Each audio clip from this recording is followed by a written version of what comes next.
Hello everyone, I'm Brian Croy-Dragon and welcome back to Vox Adventures.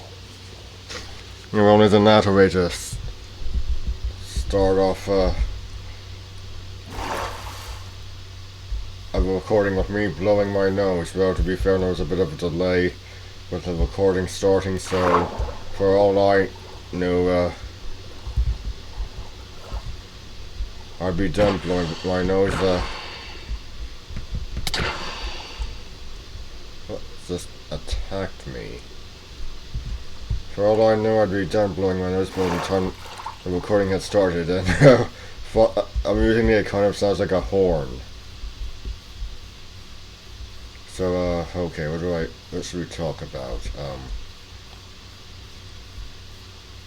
For the Carchemish series, I decided to go ahead and make the Superman and Captain America homage character black, both versions, both the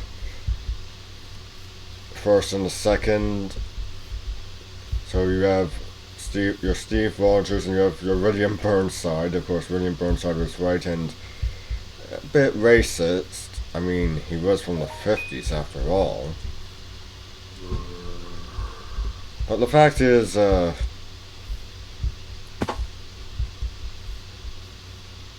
well, anyone can be racist. Doesn't matter.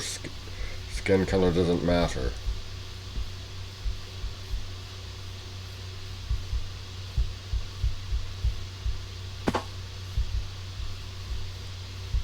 And instead of the name William Rise, for the original Super Canadian, and then what the second Arthur Kinney changes his name to, I did my research and went all the way back to the first Superman story, which was actually a short story by Siegel and Shuster, where the titular character, a supervillain actually, was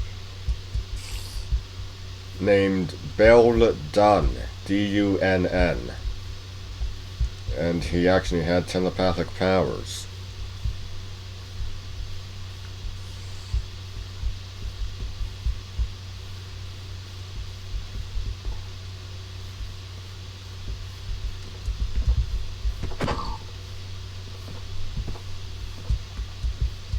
One of the telepathic powers I'm going to be bringing in, you see, when Marvel and DC teamed up in the 90s to create Amalgam Comics, oh, for God's sake, wait, what am I doing? Dungeos?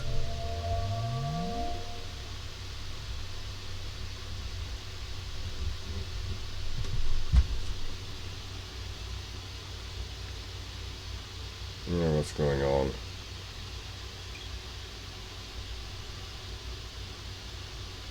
Okay, so as I was saying, when Marvel and DC teamed up in the 90s,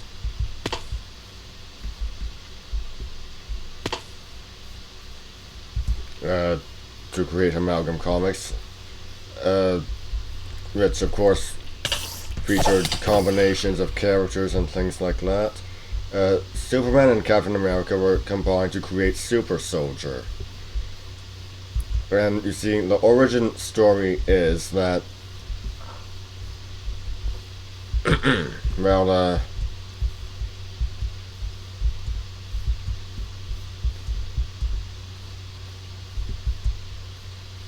you see, the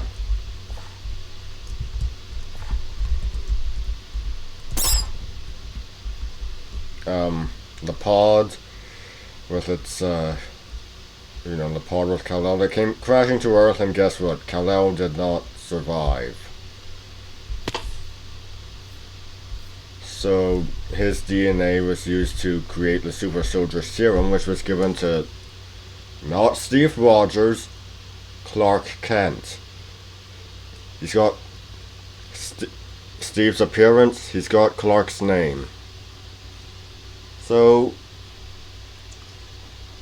I was thinking, why not do something like that, but have it be less, I don't know, less. The alien would be a bit more like one of the Migo from the Lovecraft um, stories, the Yogg-Sothoth cycle. That is what he personally called it. Everyone else calls it the Cthulhu mythos, but he personally called it the Yogg-Sothoth cycle. Weird.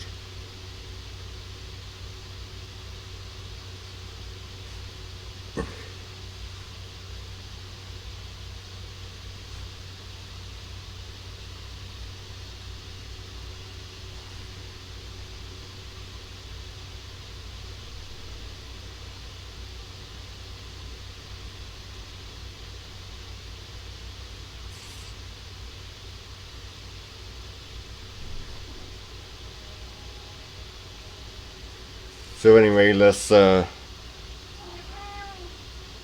DNA of this Migo-like thing is used to make a formula, so it ends up giving Bill Dunn telepathic powers. Might not go with the telepathic powers, but I might go with super strength and bulletproof skin.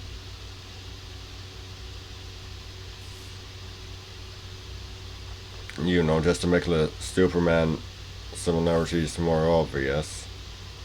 Because I don't think everyone's gonna get. Actually, I might stick with telepathy.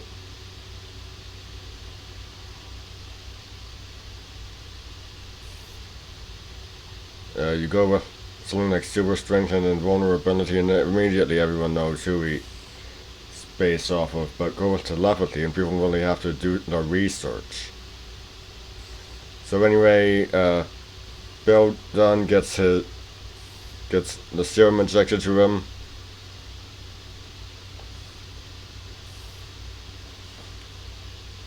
And he's granted telepathy, and he uses it to fight crime, corrupt politicians, abusive spouses, things like that.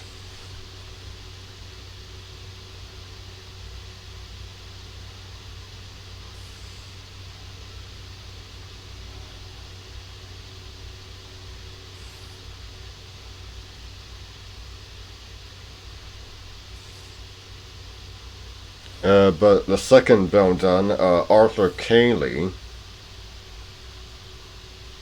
it's different with him. He does get the formula, he does get the serum, but it's an incomplete serum, which results in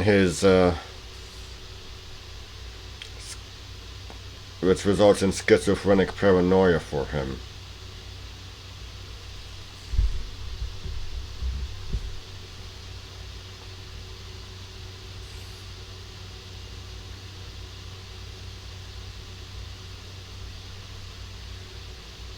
And when he does end up with telepathy, he's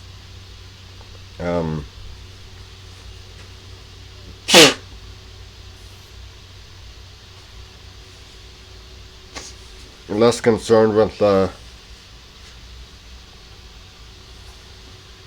crime, political corruption, and spousal abuse, and more concerned with enemy agents. It's literally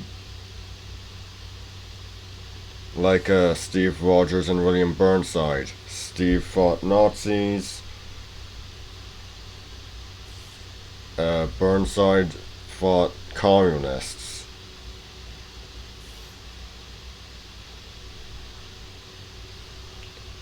But with me going for more of a retro universe type thing,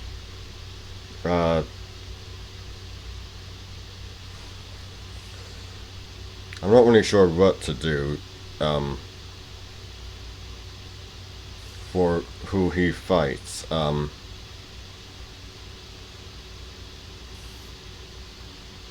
I mean, I have the year set as 1948, but it's not literally 1948.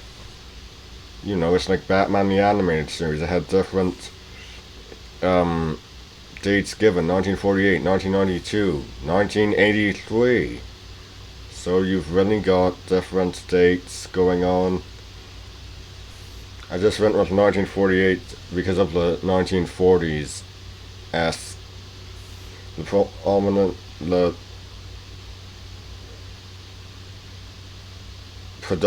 1940s aesthetic. Things like fashion, architecture. No wait, Art Deco was the 30s, so or was it in the 40s also? I'm not sure, but you get the idea. Predominantly 1940s aesthetic. Things like fashion, weapons, cars. When was art? When was the heyday of Art Deco?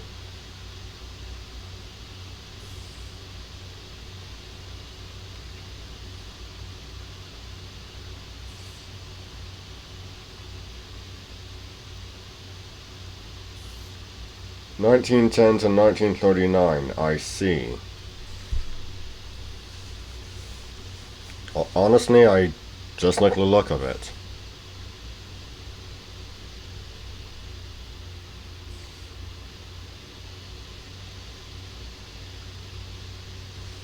So I'm thinking that the second Super Canadian, born Arthur Cayley, changed his name to Bill Dunn.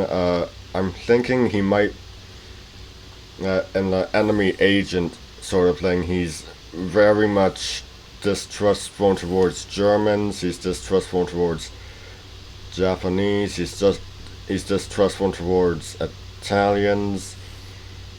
It's 1948. What was the last war Canada fought at that time was World War II. So there you go. And with the Cold War having begun in what 47, he's also distrustful of other people. He's distrustful of anyone he could perceive as fascist. He's distrustful of anyone he could perceive as communist.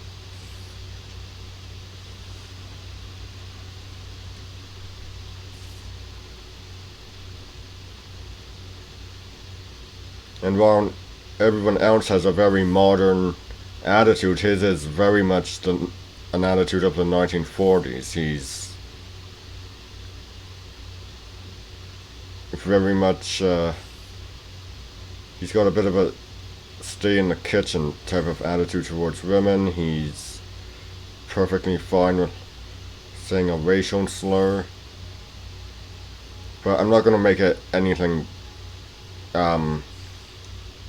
very bad. It's might be something a bit more dated, but even then I'm doubtful I'm going to go so far as to have him say a slur.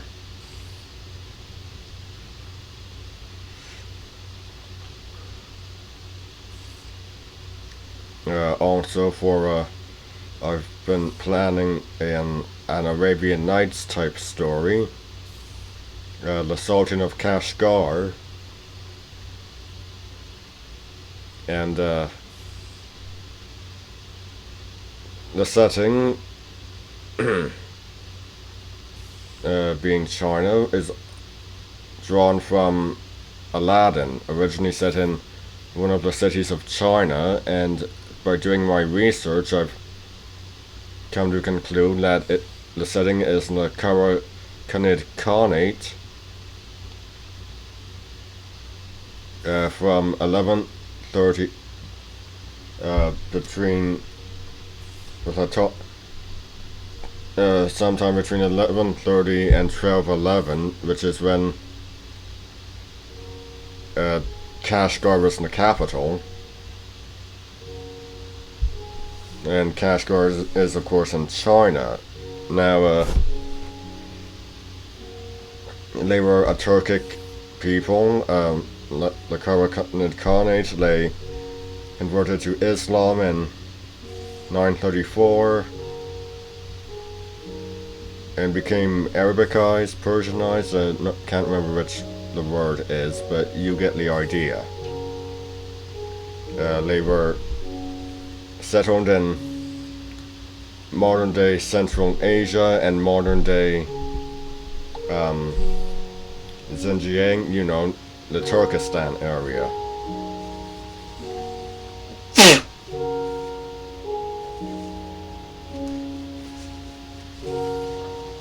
I've done my research and they are the only state that actually fits for the setting. The Karakatai was the Karahitai were never Islamic. The Mongol Empire did have Islam as one of the religions, but of course their monarchs during the Islamic Golden Age were never Islamic. They were Tengrist, just as the Khans of the. I'm not really sure how to. I know there's no hard C sound in Mongolian, but is there in the Turkic languages? I don't know. So the Karahanid Khanate was Tengrist before, converting to Islam.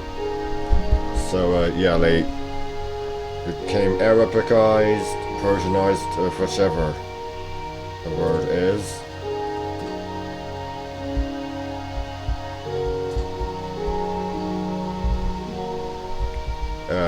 They adopted titles like Sultan, the first, but they never really stopped using the title Khan. So, and this is best exemplified in the first of their leaders to, the one who brought the conversion from Tengrism to Islam. Let's see here.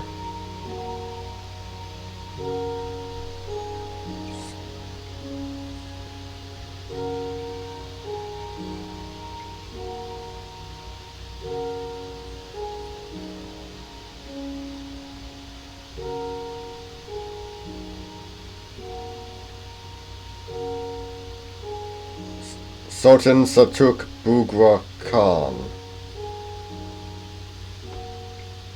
Yes, included both Sultan and Khan.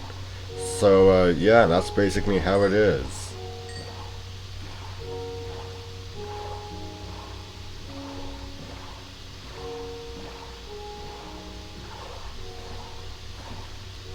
So I just don't get them. I don't just end up with monarchs being referred to as Sultan. I get them being referred to as Khan also.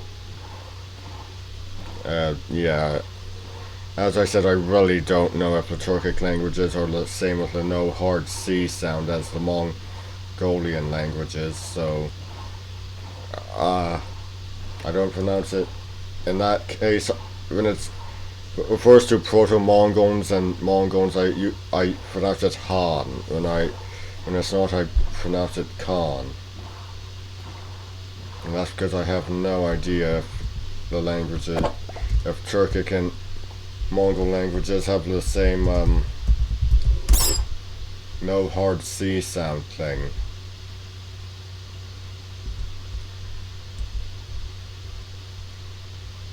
So yeah, Aladdin, actually Turkic. The character is actually Turkic and quite probably biracial by our, possibly biracial by our modern understanding. The evil magician of the story is not from China. He's from the Maghreb, so he's African.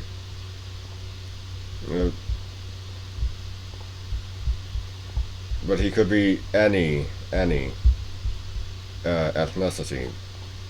He could be Arabic. He could be black.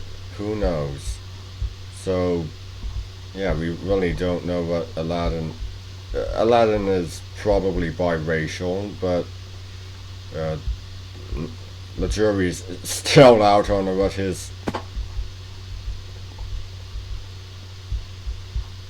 father was, because the uncle actually the evil magician actually pretends to be his uncle. So um and Aladdin and his mother end up believing it. So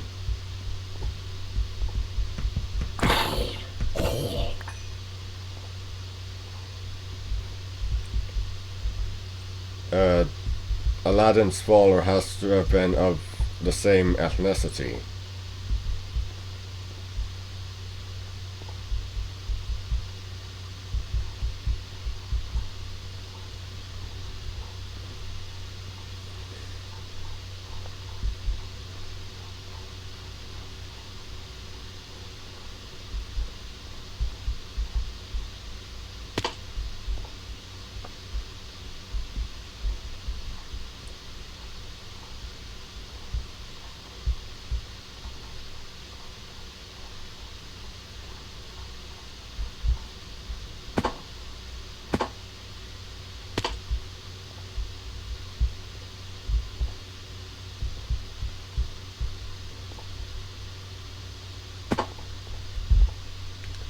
Oh, jeez.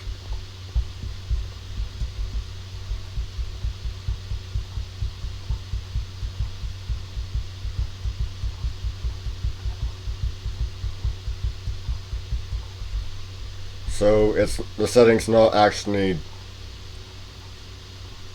wrong. It is China, but it's not the China everyone thinks. And everyone, and I've noticed this quite alarmingly, that people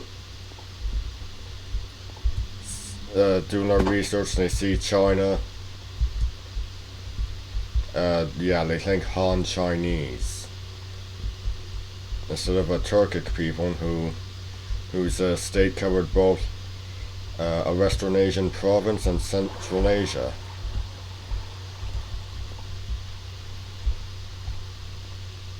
And yeah, I enjoyed the Happily Ever After episode that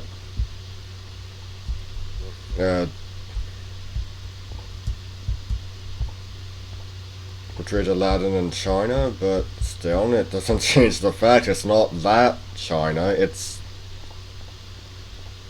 more Western China.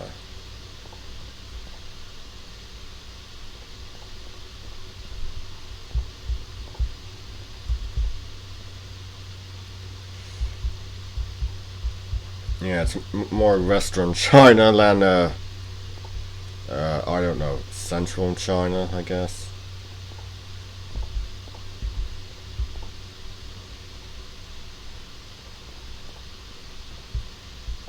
And of course, I enjoyed B.D. Wong's performance as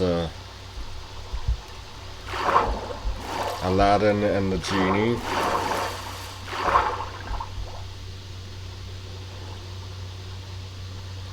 And George Takei's performance as the evil magician. And funnily enough, Leonard Nimoy actually played the magician in the Fairy Tale Theater episode. All we're missing now is William Shatner.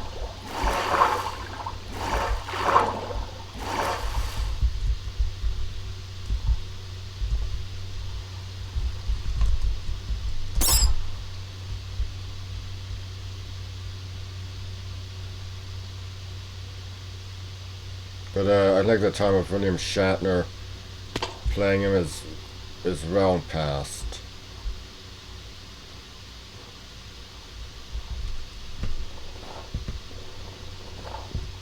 Playing the magician is well past.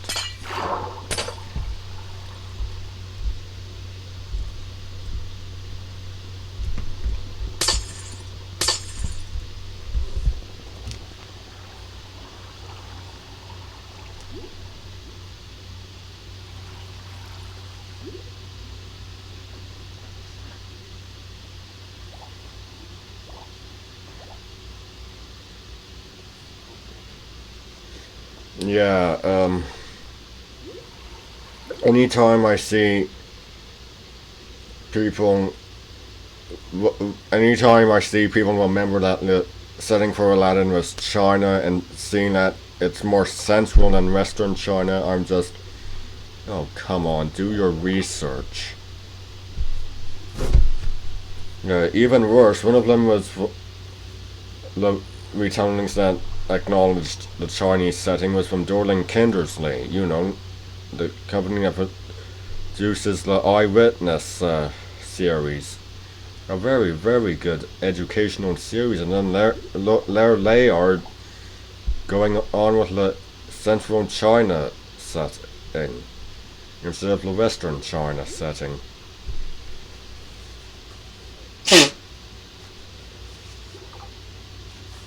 No, I'm using Lane. The citizens of the people of the Karakanid Khanate considered the area around Kashgar to be Lower China rather than Western, so maybe today Lower China means more like Southern China, but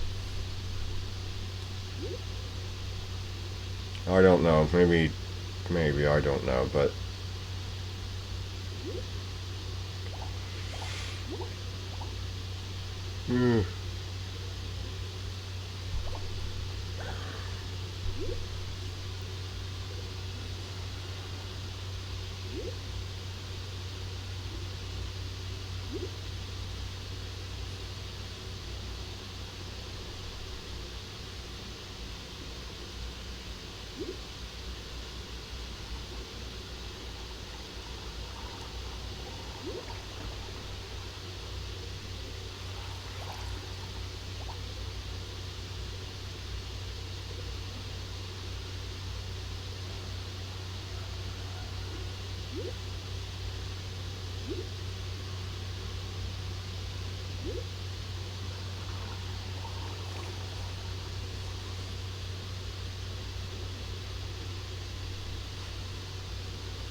uh, besides the obvious setting being inspired by Aladdin, I'm going to take inspiration from films such as the 1940 version of The Thief of Baghdad, The Seventh Voyage of Sinbad, and The Golden Voyage of Sinbad. I might even include a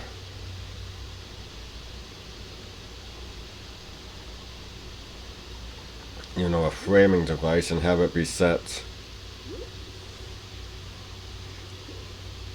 during the Ottoman Empire, maybe the Mongol Empire, which both make more sense than the original tales from the Arabian Nights, whereas the Sasanian Empire, and I really should point out that the Sasanian Empire predated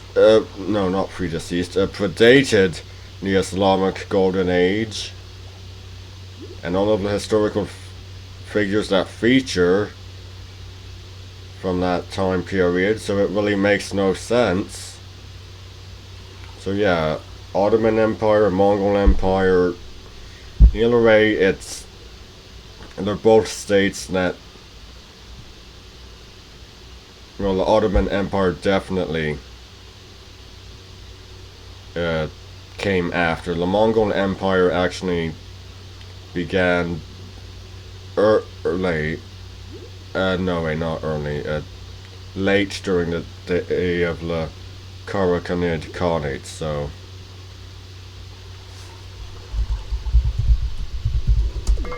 But still, the fact is,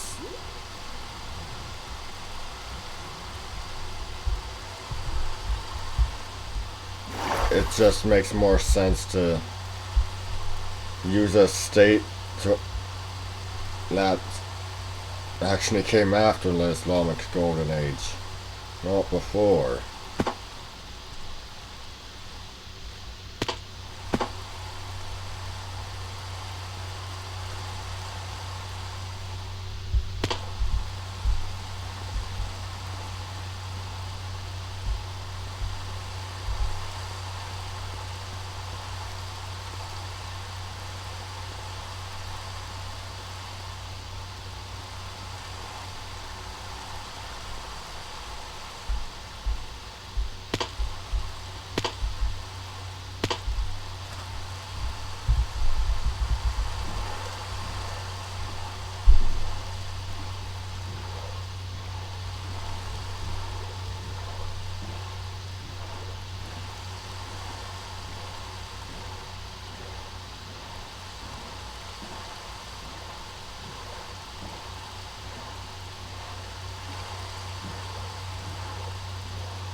Now my translation of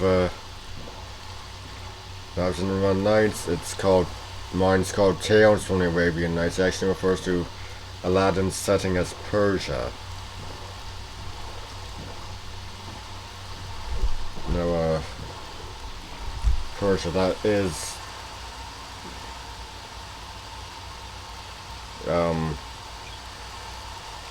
modern Iran, I think. No.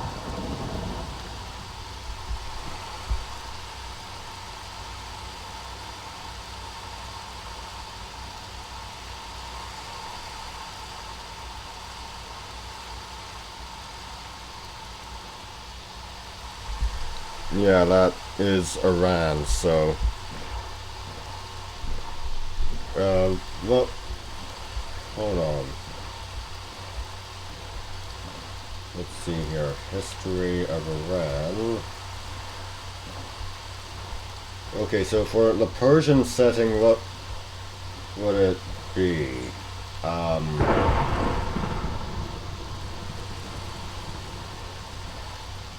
Okay, so an Islamic conquest of Persia, 633 to 651, so definitely it'd be Islamic.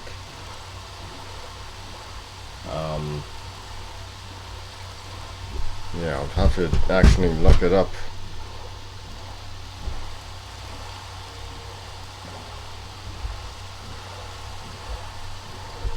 Because you know Wikipedia on mobile doesn't show that history of section where you can, just, on the side. It would just be much more helpful.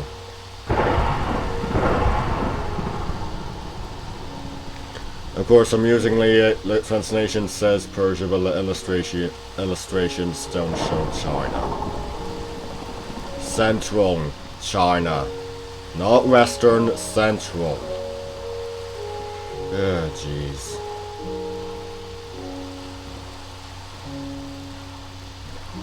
Honestly, with the Karakanid Khanate having been Arabicized,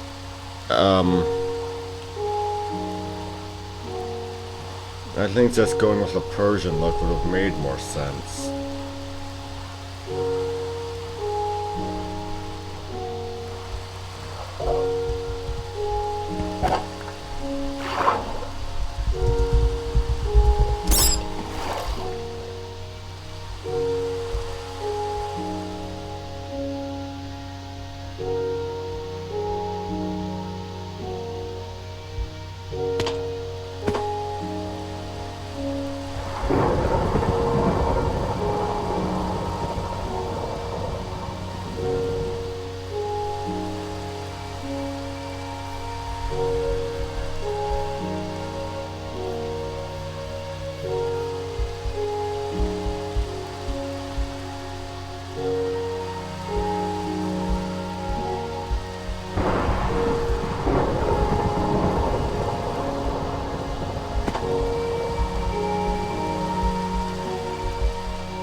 You might also take a bit from Disney's Aladdin remake from 2019, like the princess being half Indian.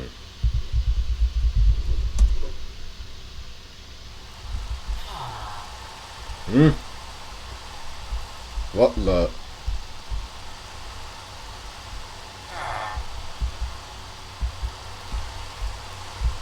Well, okay then. And yeah, I have done my research, and during the Islamic Golden Age, there was actually Islamic State in India, the Delhi Sultanate, which was founded in 1206, so very much late in during the reign of the Karakhani, but this is a fairy tale, so I guess I can forgive myself for taking some liberties.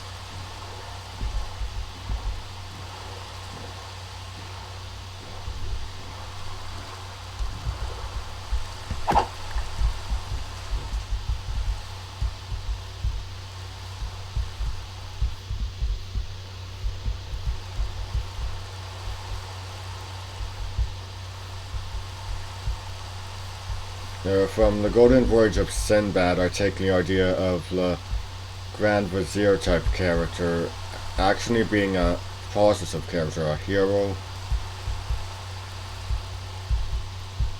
But the villain of the story, who will be the Sultan of Kashgar's uncle, Musa, he otherwise fits the sinister Grand Vizier thing. Even though he's technically a prince, he otherwise fits it, and he's actually based off of Jafar from The Thief of Baghdad, Sokara, I think his name is, from Seventh Voyage of Sinbad. I've not seen that movie in its entirety. And Prince Karoo from Golden Voyage of Sinbad, or am I getting that name wrong? I think I'm misremembering the name. I've actually got that movie on DVD, so I should watch it again.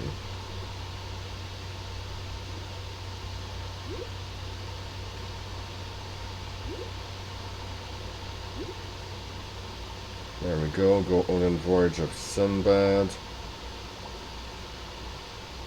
Prince Kora. There we go, that's his name. I was close.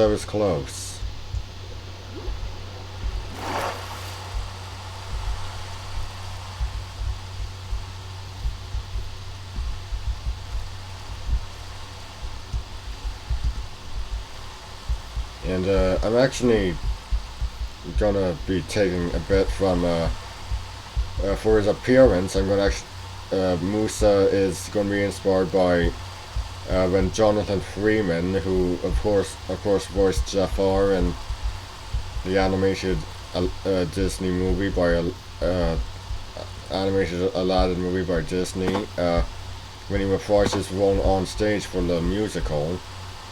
You know, he's a bit of a chubby guy, but still, he had the ability. Might not have had the appearance, but he had the ability. So that's really what inspired me to have Musa be a tad bit overweight.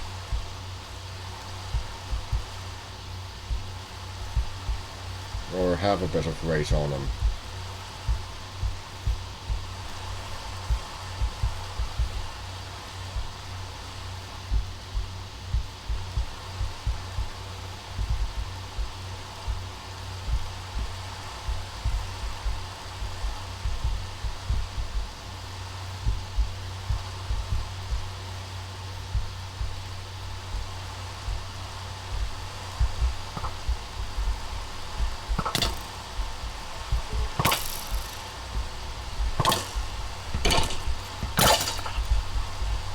So yeah, I mentioned Sultan Bilge Khan's love interest, Princess Riza, being half Indian, but actually I'm not exactly sure what the Delhi Sultanate's founder's ethnicity was, so I'll have to check that. But still, her mother comes from an Indian state, will have come from an Indian state rather than a Chinese one. It might have been actually, it might have been Turkic, I'm not sure, so don't quote me on that.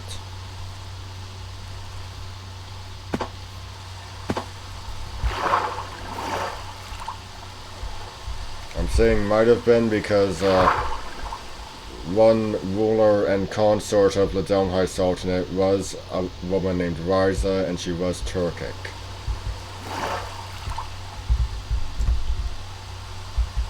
And as there will be a genie in the story,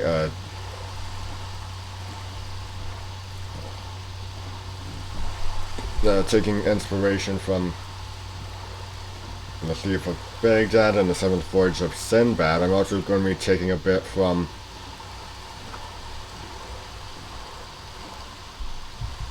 well, actually no, maybe not the 2019 version of Aladdin, because while the Thief of Baghdad definitely had the genie of that film appear as a giant, that wasn't the case with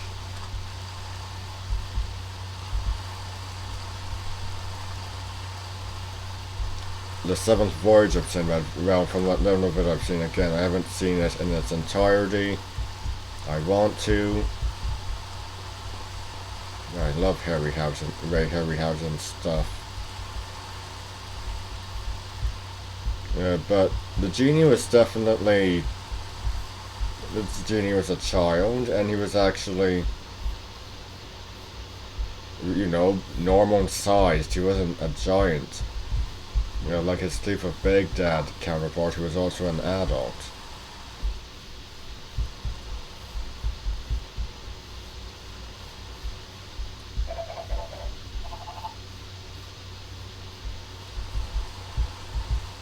Actually, wait.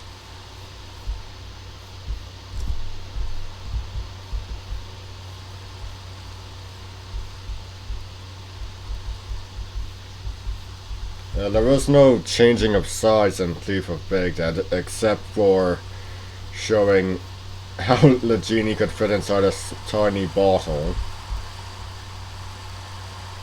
But outside of the bottle, he's actually a giant throughout everything else.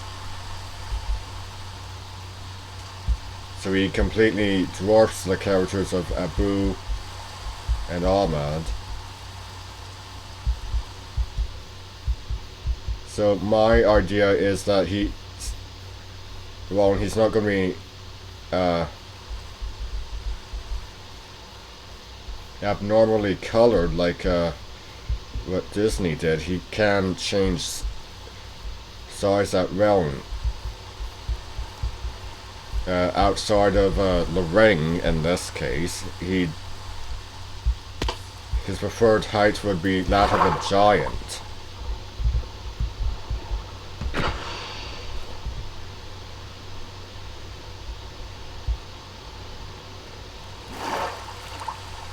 Yeah, but he would take on a more human size if need be.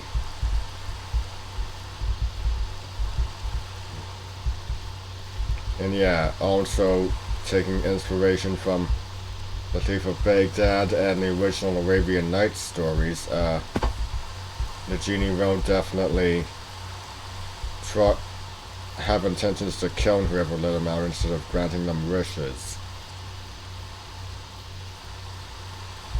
Yeah, that's just how things were.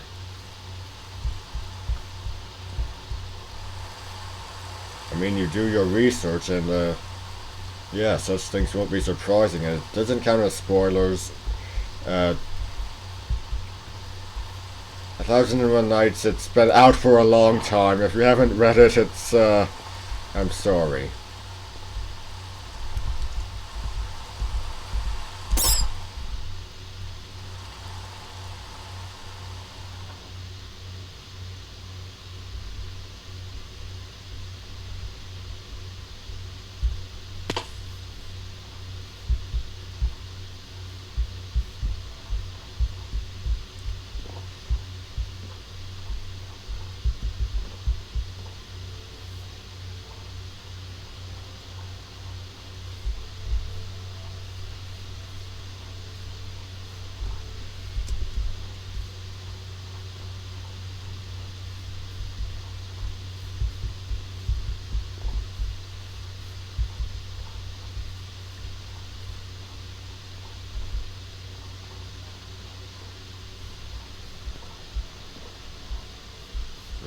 comes the sun.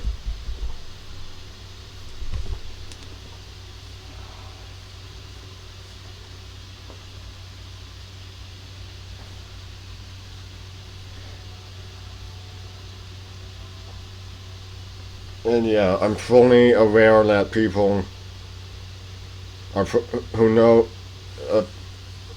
people who think Super Canadian being black is they're going to think it's a reference to the Falcon or well, he might be a bit of a spoiler, so I'll keep his name from being said, but it's not.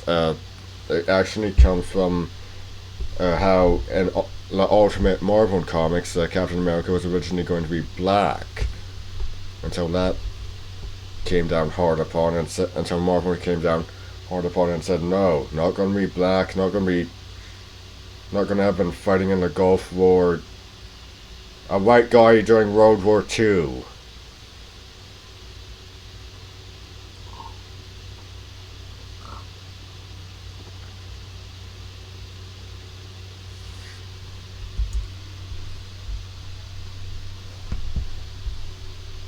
Okay, now let's see here. Wikipedia.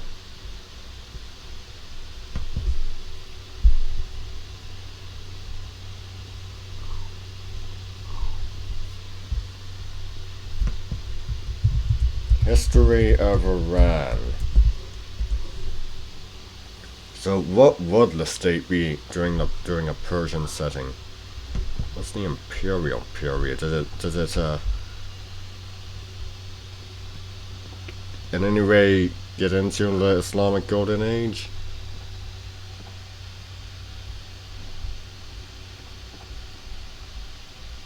Oh, the Karavandid dynasty. Religion, Zoroastrianism and Islam. Good. Capital Lahore.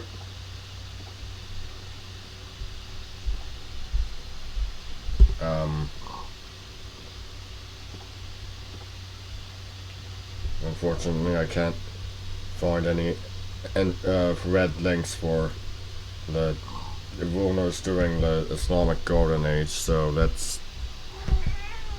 Hello, Alex. Let's see here, oh jeez. Abbasid Caliphate, so yeah, the standard Arabian Nights setting.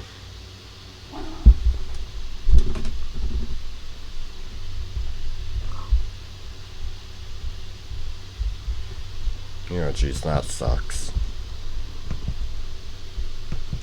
I have nothing against the Abbasid Caliphate, but yeah, it's the standard Arabian Nights setting in that case.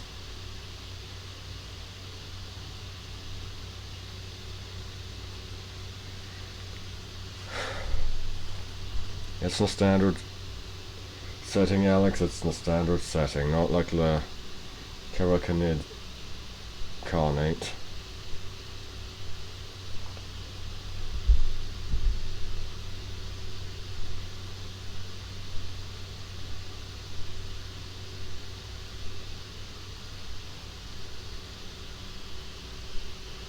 No, it's funny, the Sasanian Empire wasn't even Islamic, so keeping that in mind, if you're doing something Arabian Nights inspired and want to, you know, not commit the same sort of anachronism that the original story did with the framing device. The state doesn't necessarily need to be Islamic. The monarchs don't need to be Islamic. So that's why I'm thinking either Ottoman Empire who were Islamic or Mongol Empire whose monarchs weren't. Depends what I'm feeling.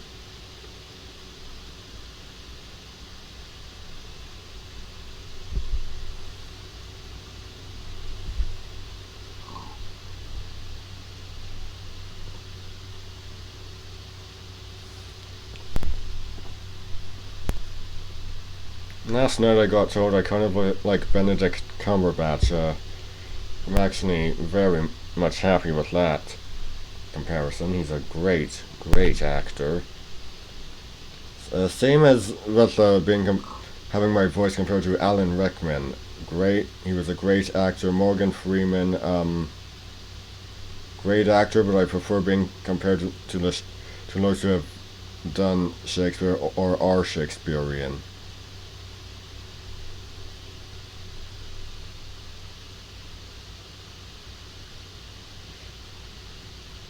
And Morgan Freeman's a bit more mainstream. I mean, yeah, you can make a lot of argument that Alan Rickman was mainstream also, but his first screen appearance was in an adaptation of Romeo and Juliet, where he played Tybalt.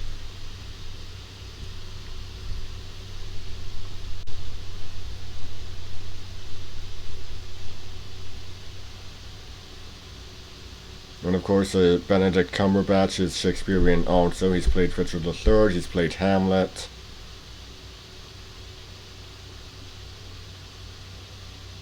Yeah, he's a great, great actor.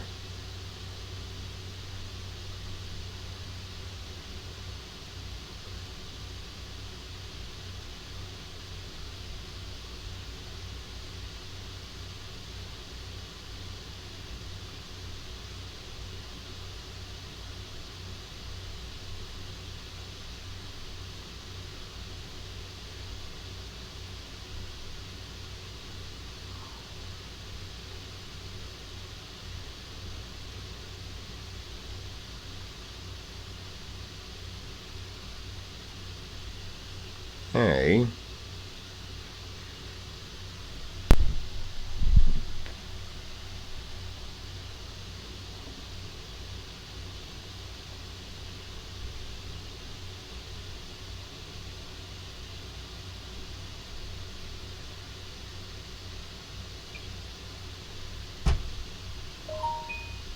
Yeah, I knew it. I knew it was coming. So I just want to slide that to the side, swipe, get it out of the way.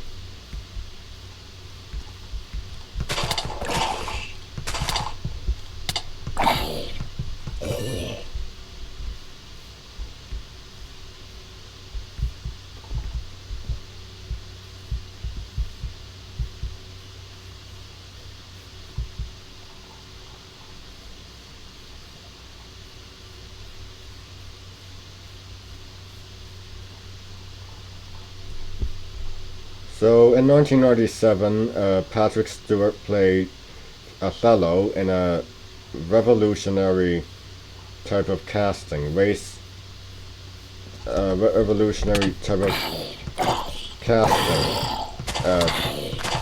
race, reversed race casting, I think it's called. So yeah, Othello was white, everyone else was black. It's been done with, it's also been done with Antony and Cleopatra, but there I don't really think it makes sense.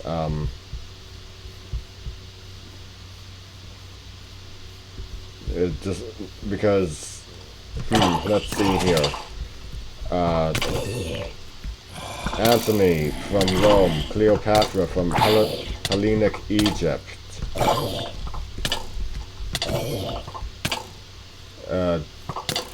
What exactly does that it mean in the case of race reverse casting? Does it mean like all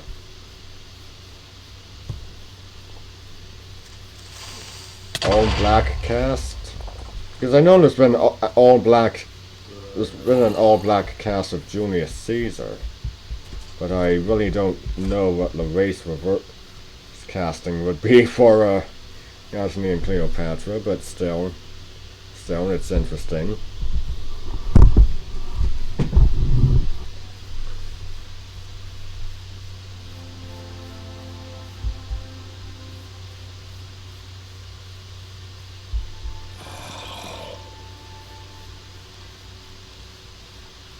Yeah, I know it's also been done for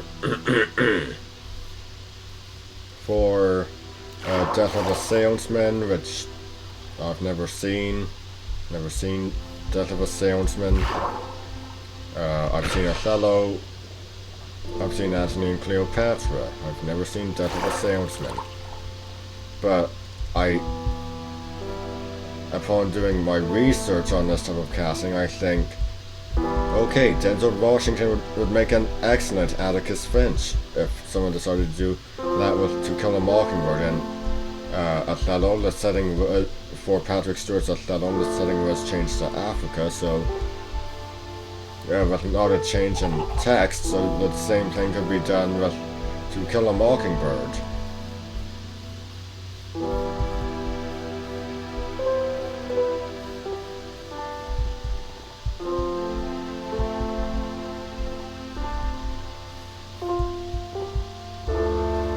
A lot of the time it seems like people don't want to experiment with these types of things. I really feel that Denzel Washington would be a great Atticus Finch.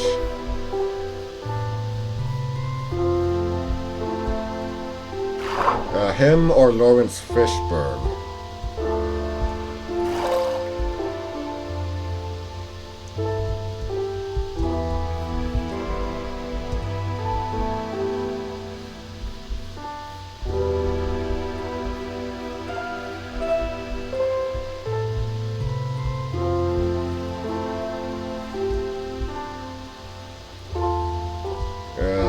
Sadly, since Roscoe Lee Brown is no longer with us,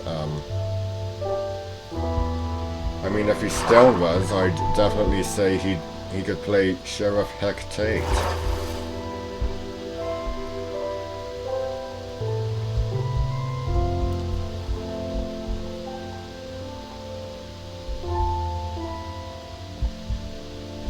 I don't know, maybe have Adrian Lester as Boo Radley? Or maybe Nodzo and Nosy. I'm not sure who. I mean, we're talking a race reverse casting, so Adrian Lester. Am I thinking of the correct guy? Yeah, I am thinking of the correct guy. Yeah. I mean, obviously with race reverse casting, I'm thinking of who the black actors would be for the white characters, but who will the Tom Robinson be in this case?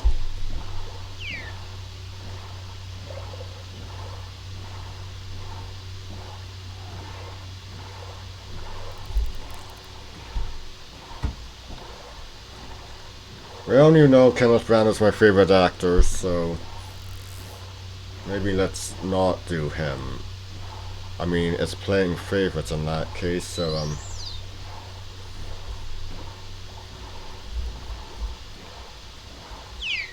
I don't know, maybe Robert Downey Jr.?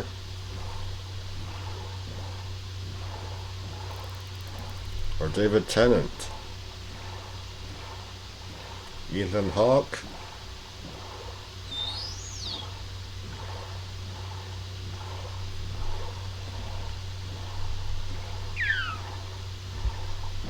I don't know.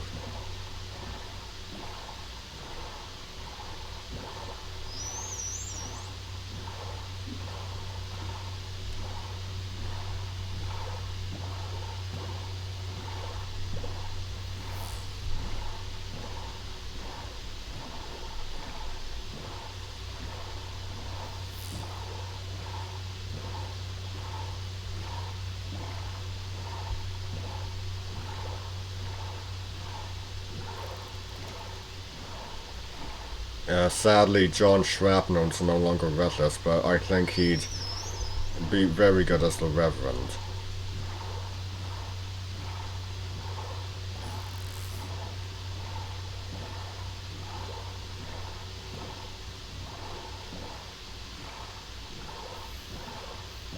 I don't know, I just read about race reverse casting and I said to myself, Denzel Washington would be excellent as Atticus Finch.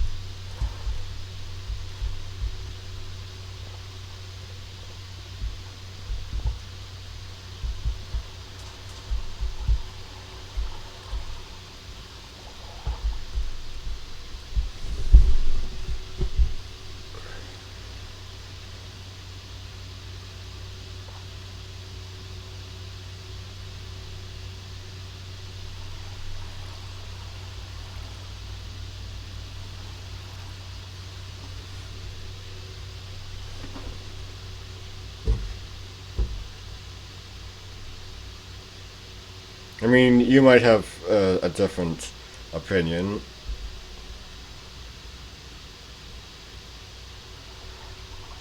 I mean, honestly, there might be some people who would want Samuel L. Jackson, but I say Denzel Washington.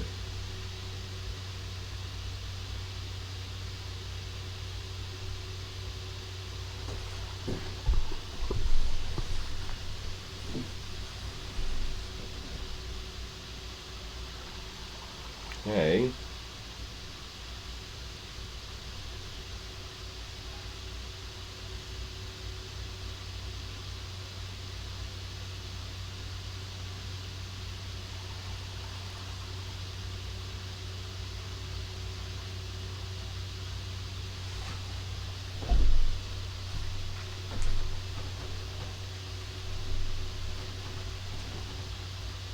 Who's my kitten?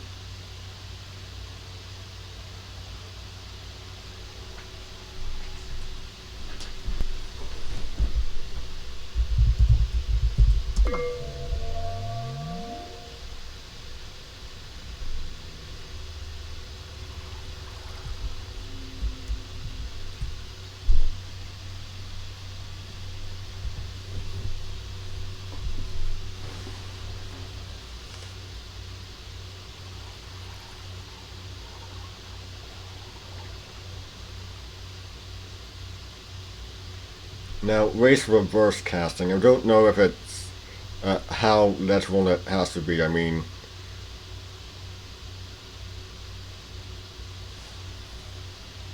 obviously, it's mas- mostly based on skin color, but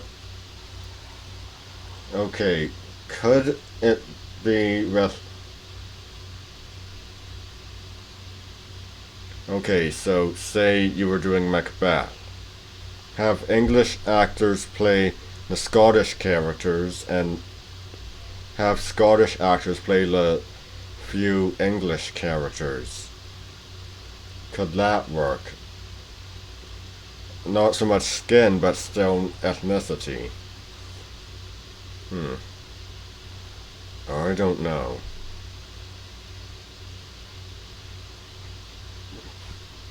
Hmm.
Alex.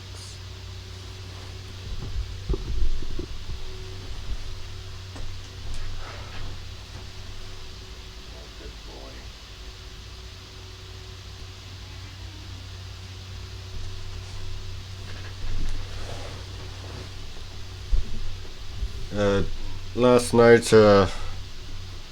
Swoonie Cat had a movie night in his server. Watched Knives Out and Sonic the Hedgehog, and I don't know, just seeing Christopher Plummer and Knives Out brought a smile to my face. One of the great Canadian actors. I actually saw him live twice. Once in his one-man play A Word or Two, which was also a bit of a autobiography about himself, and once as a host for a symphony at the Toronto Symphony Orchestra. It was really, really fantastic.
Yeah, there, the sun's still burning away.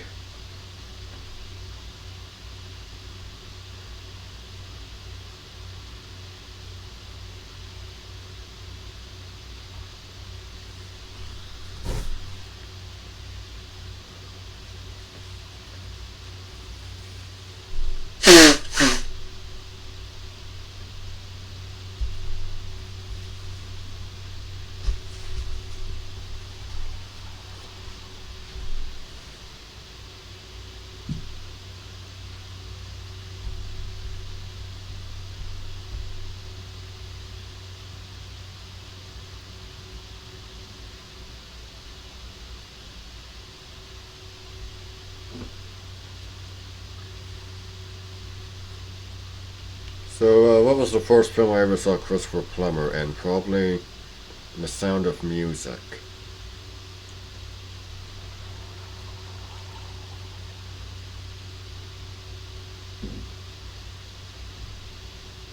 And then, The Return of the Pink Panther, and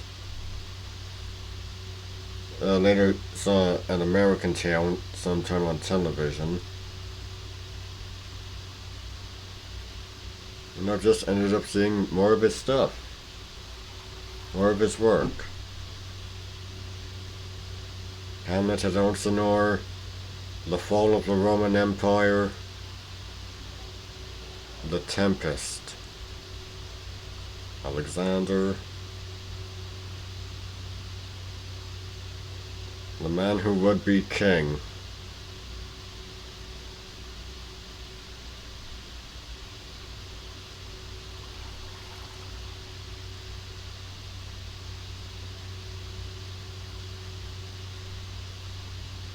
Of course, I've seen Up, I've seen All the Money in the World.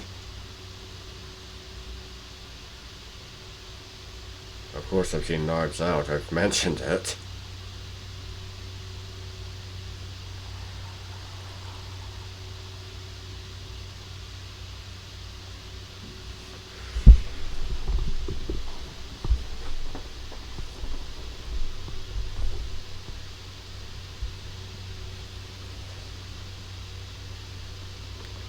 No, I remember watching All Is True with my mum. She saw Ian McKellen and thought he was Christopher Plummer. I mean, if you've seen an actor enough times, you shouldn't be confusing him with another you've seen enough times.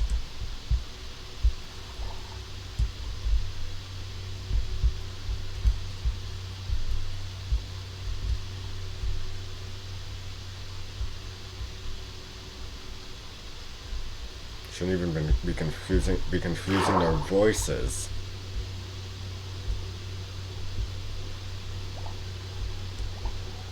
I mean, it was just the appearance. She didn't confuse their voices. She just saw him and she just saw Ian McKellen and said, "Oh, Christopher Plummer." And I was just like, that's Ian McKellen. I've seen my fair share of his work too. I mean, obviously I've seen Lord of the Rings, X-Men, The Golden Compass.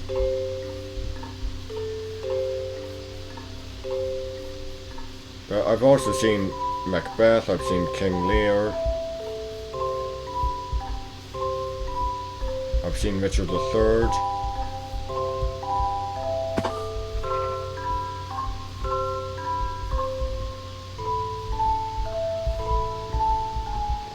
I've not seen Gods and Monsters, but I would like to.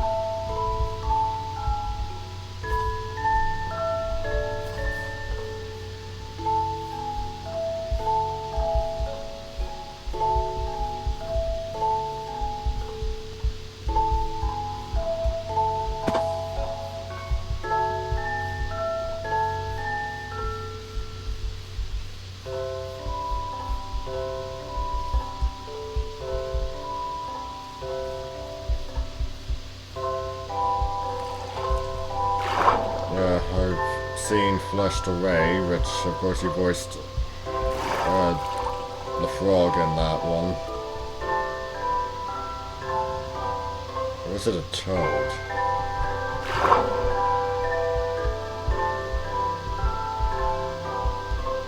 Yeah, geez, like I can remember. It's been so long.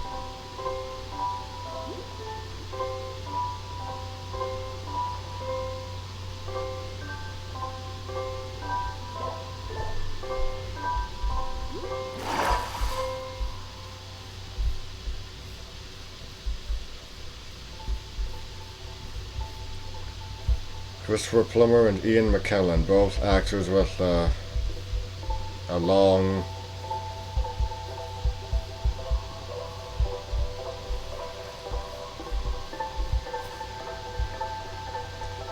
prolific resume of work.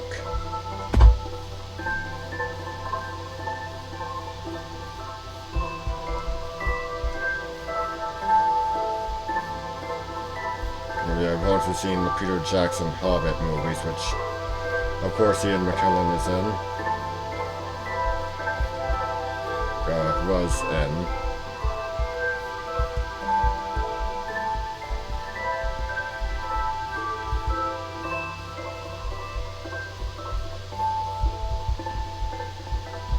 Of course, the first film I ever saw of his was X-Men.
Ian McKellen's Macbeth was.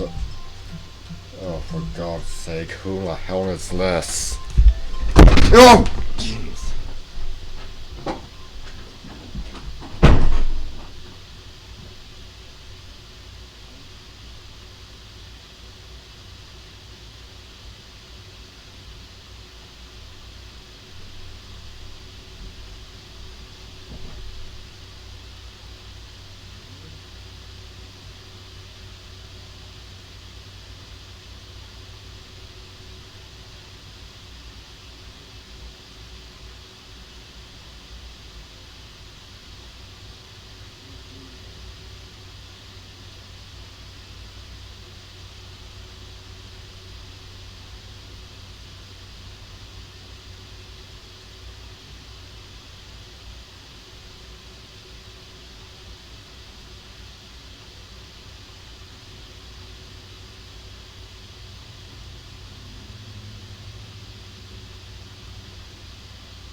I swear, people calling the wrong number.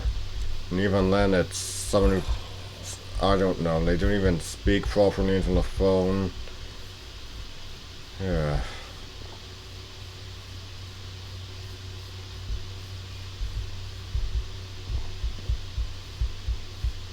So, Ian McKellen's Richard III, was set in an alternate history, Nazi Britain, I guess you'd call it. And it had a forerunner in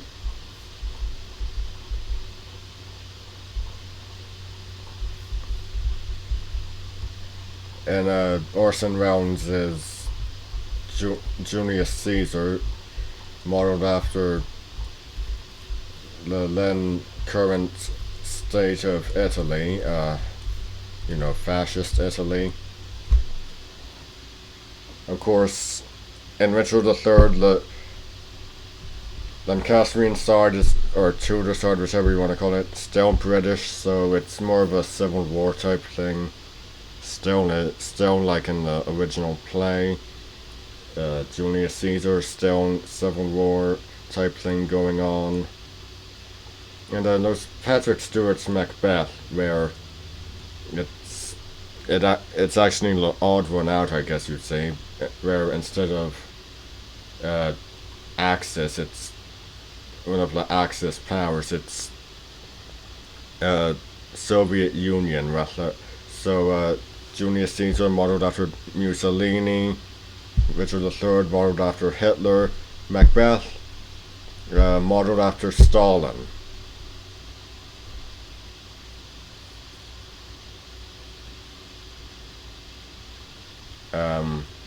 Patrick Stewart, I think, was 71 in that. Amusingly, I think that's the age Stalin died at. Was he? 71? Let's see.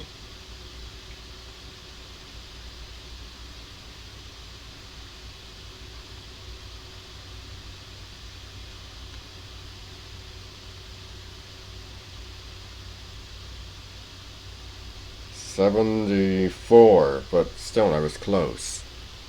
Yeah, I was close. Actually, hold on. Ian McKellen was 56 and Richard III. Adolf Hitler died at the age of 56. Holy crap.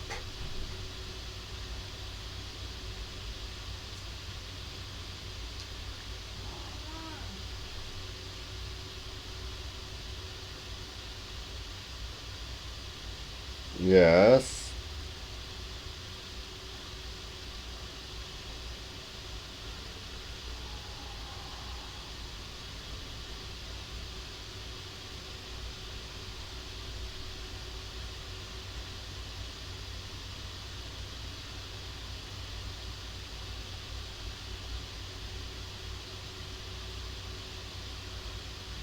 No, wait, I think I got Ian McKellen's age. No, yeah, he was 56. How's that, for, being uncanny? Hey.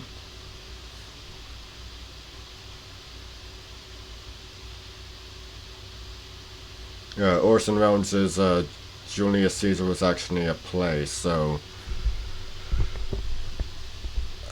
unlike Richard III and Macbeth, obviously productions that made the leap from stage to film with their luck, yeah, Orson Welles never adapted Julius Caesar. He adapted Macbeth, he adapted Othello from the screen, but he never adapted Julius Caesar.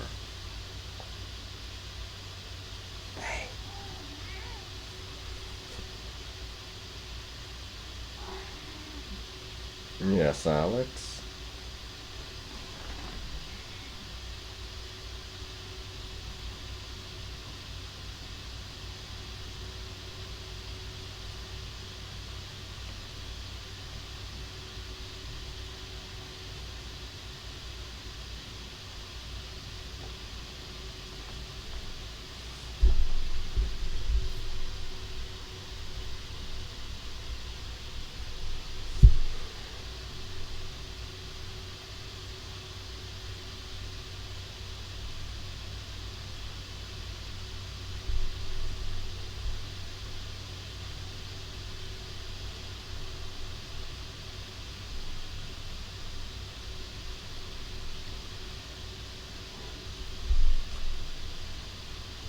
Hey.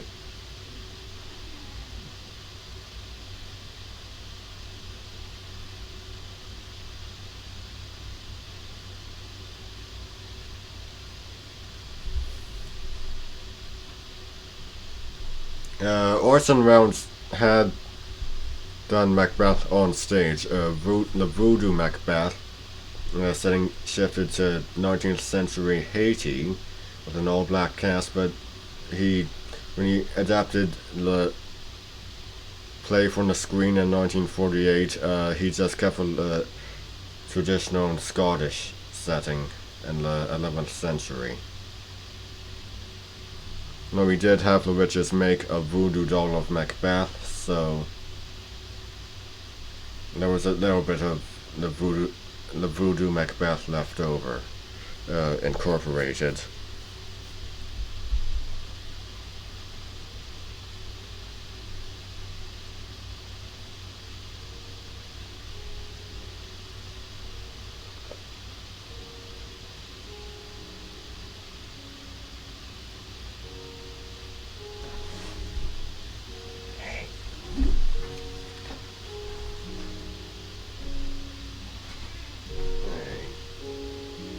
Is your whisker?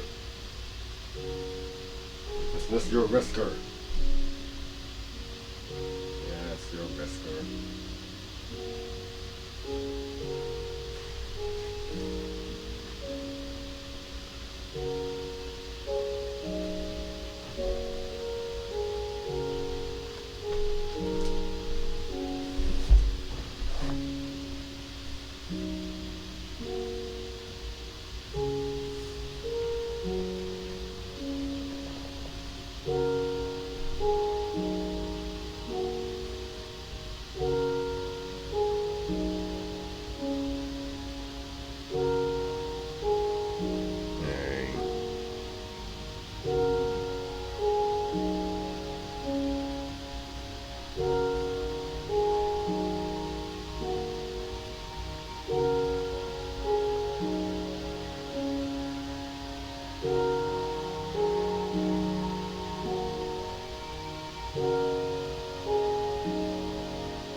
Macbeth I was actually introduced to through Mystery Hunters. The episode covered the supposed curse on the play.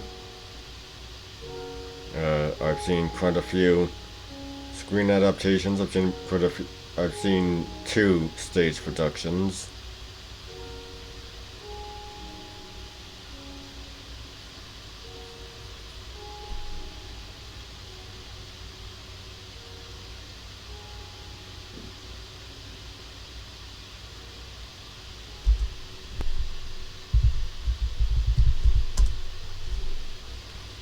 I have 3 graphic novel adaptations. I've got an audio adaptation. Yeah, I really like the play. I've even got a poster from Stratford.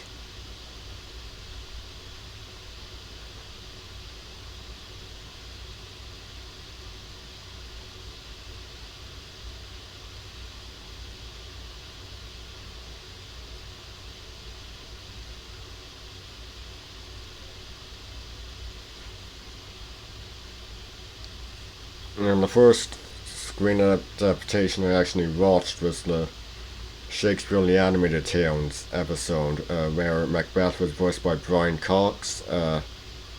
Zoe Wanamaker, most famous for playing Madame Hooch in Harry Potter and the Philosopher's Stone, was Lady Macbeth.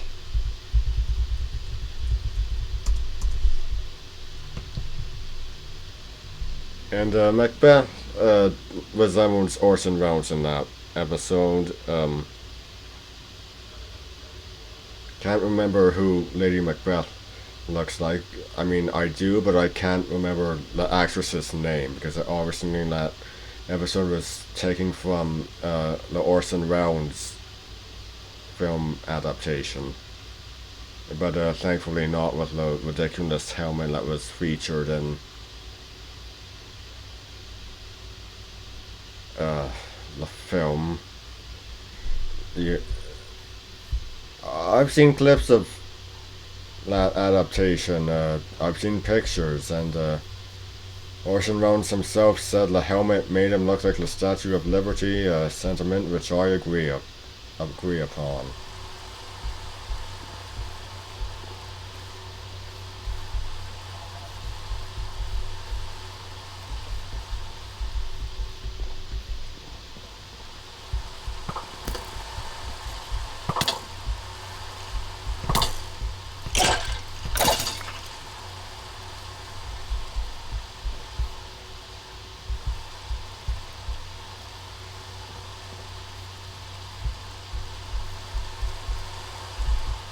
Yeah, Macbeth has been played by a number of great actors. Sean Finch, Ian McKellen, Nicole Williamson, Jason Connery, Sam Worthington, Brian Cox, as I've already mentioned, Patrick Stewart. Many, many great actors. And of course Orson Welles, obviously.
Nicol Williamson I first saw in the film Excalibur,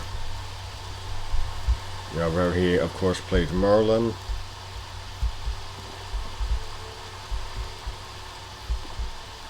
Next saw him in the film Robin and Marian, where he played Little John.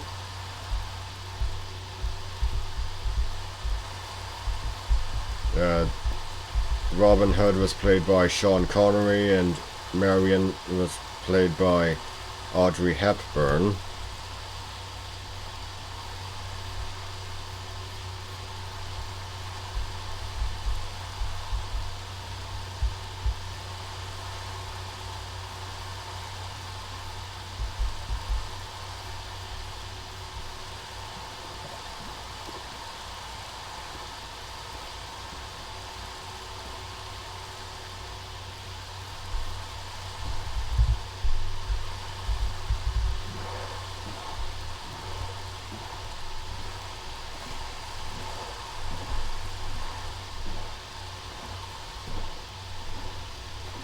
And of course, then I saw him in Macbeth, which was produced by the BBC in 1983, and curiously enough, he had been under consideration for the role in 1971 for Roman Polanski's film adaptation, which of course had John Finch in the role. And while I do admit, and while I do enjoy the Roman Polanski film, I'd be lying if I said that I don't consider the BBC one from 1983 to be much better, with even Nicol Williamson giving a better performance.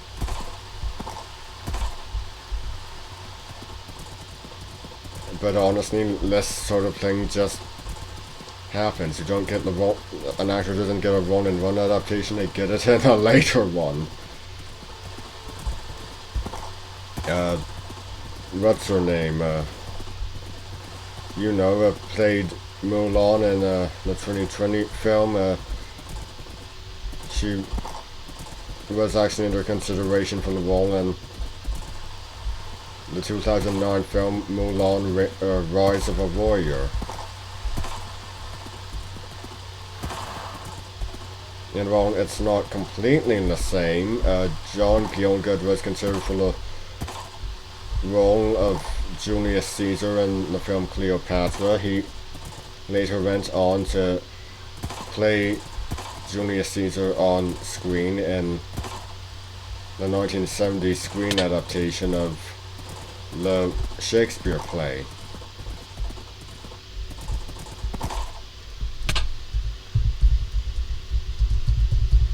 Which had Charlton Heston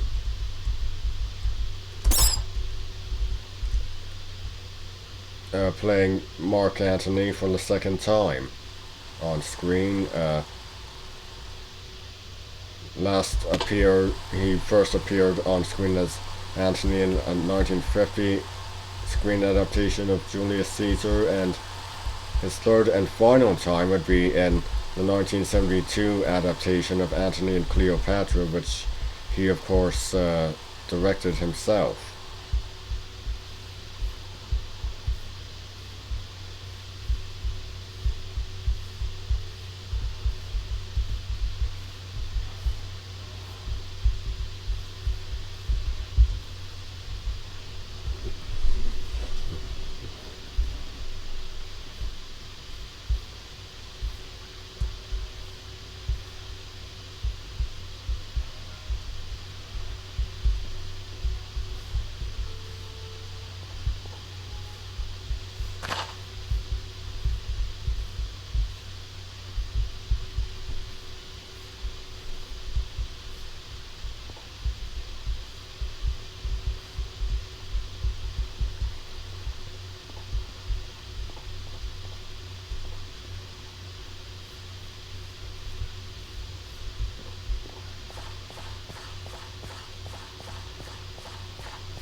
Yeah, interesting thing about Antony and Cleopatra are popularly portrayed as lovers, they were actually husband and wife. Which really gave Octavius, later called Augustus, a good reason to hate Antony, considering um, Antony's previous wife was, well, he was he was married to Octavius's sister, so he quite literally left one wife to marry another.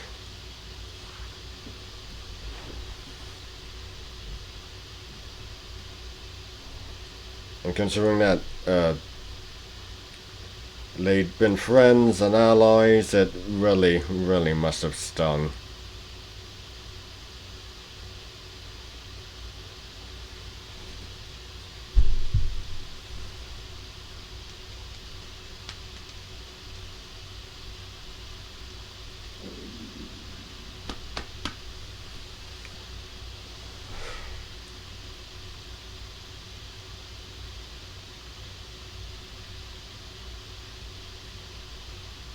Friends, allies, comrades, brother-in-law, brothers-in-law. Yeah, I'm just saying it really, really must have stung.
Caesar and Cleopatra.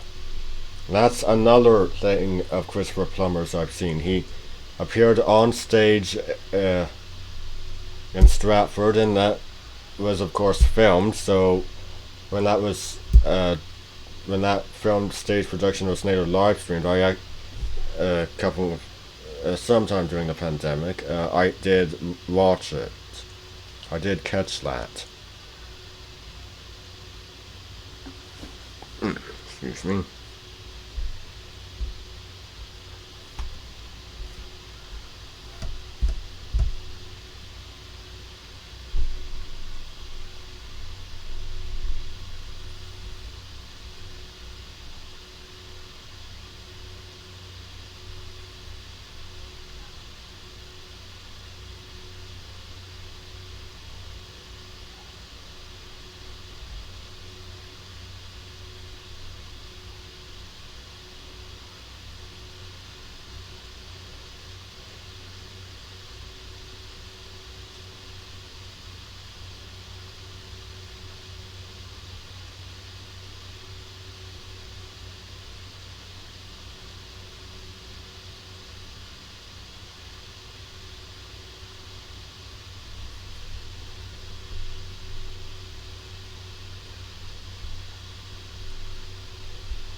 No, I keep thinking about writing something like I, Claudius.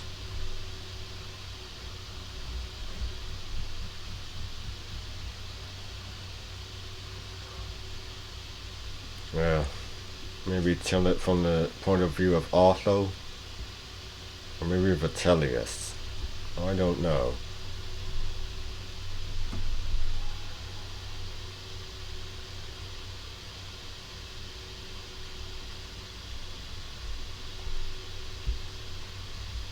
I got the idea from, well, obviously watching I, Claudius. I've read the book, I've read its sequel, Claudius the God, I've seen the screen adaptation from BBC, and in the final episode, Claudius is in the same, well, literally in the same, well, let me explain. It's at a dinner, and Claudius is in the same position Augustus was in the first episode, with every, you know, uh, same seating position. His son Britannicus has the normal wreath or some sort of wreath on his head, much like Marcellus did. Agrippina Minor is obviously in the Livia role.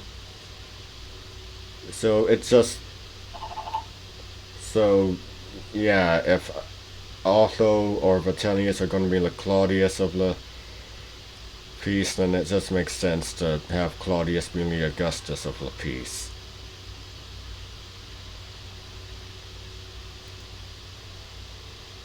I don't know, maybe I might have it not be told from Otho's point of view, but maybe have it be a bit more like the Caesars, like 6 installments, each focusing on someone else, sort of. So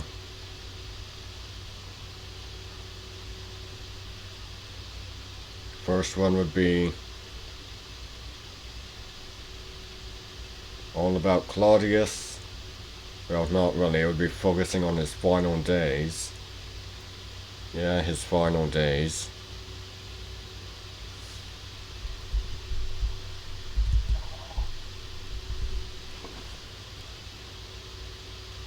And after that, you'd have, there'd be quite a few set, and most of the series would be set during the reign of Nero.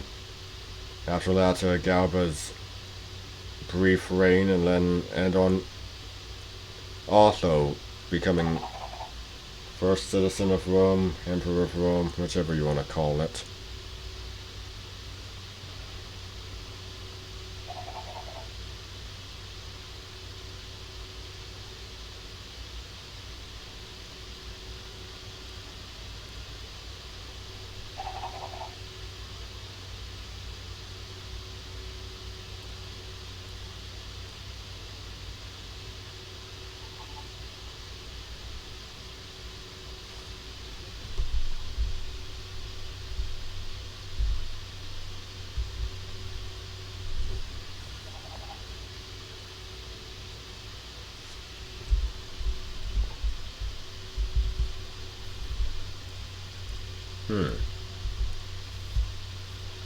Curious.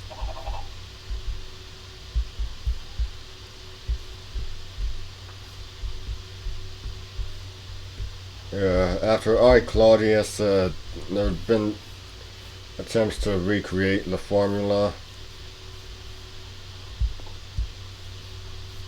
That successful formula. There was some mini-series set in, I think, 15th century Italy. There was the Cleopatras, which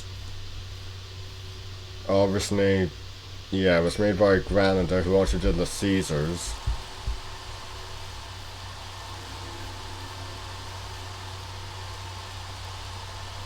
And the intention was just to, and as the Caesars was basically the I, Claudius of the 60s, because obviously I, Claudius won't be done until the 70s.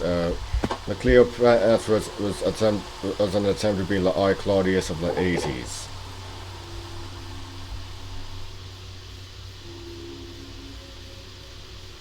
I know the series is on YouTube, but I've not actually watched it in its entirety. I attempted once, didn't get very far in the first episode.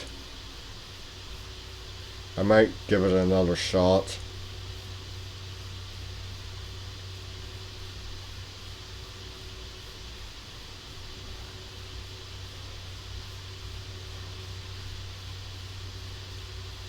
Might make it something that I just watch. I don't know, just record my watching of it, so I don't know. I don't know.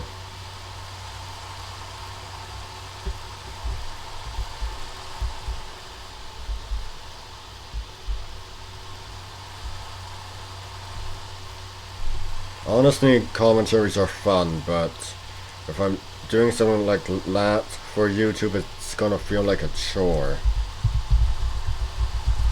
I don't know, unless anyone wants to suffer with me.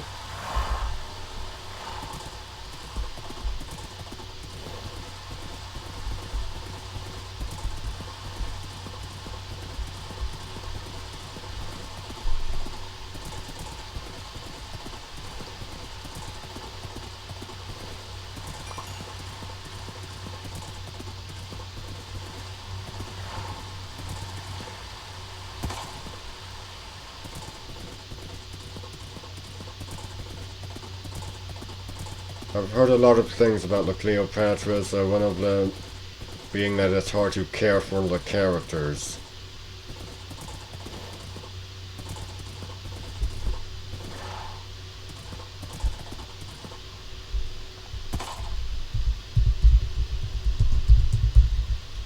Just moss.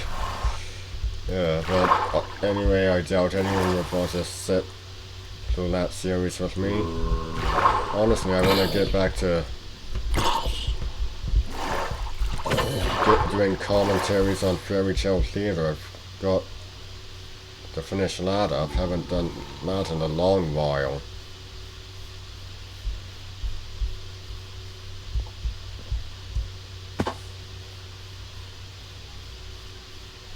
I've got the Pied Piper of Hamelin downloaded from Internet Archive, archive.org. Where Eric Idle plays the Pied Piper, and I think he also directed that one. I can't remember.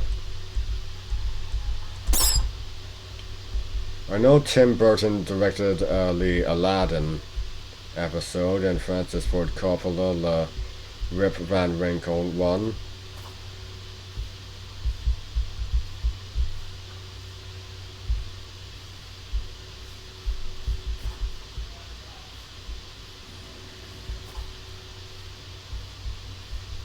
Have I ever read The Pied Piper of Hamelin? No. There's a lot of fairy tales I've never read. And then there are those that I have. I've read Celtic fairy tales.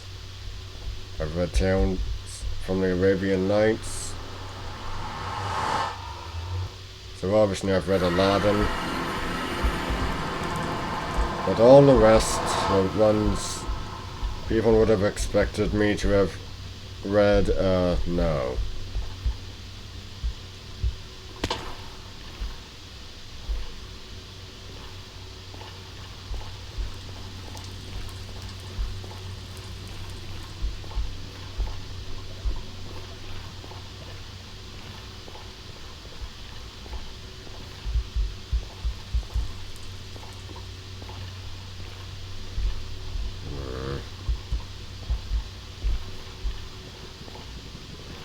What fairy tales have you read? I'd like to know. Well, that's all for today, everyone. I'm Brian Croydragon signing out. Stay straight.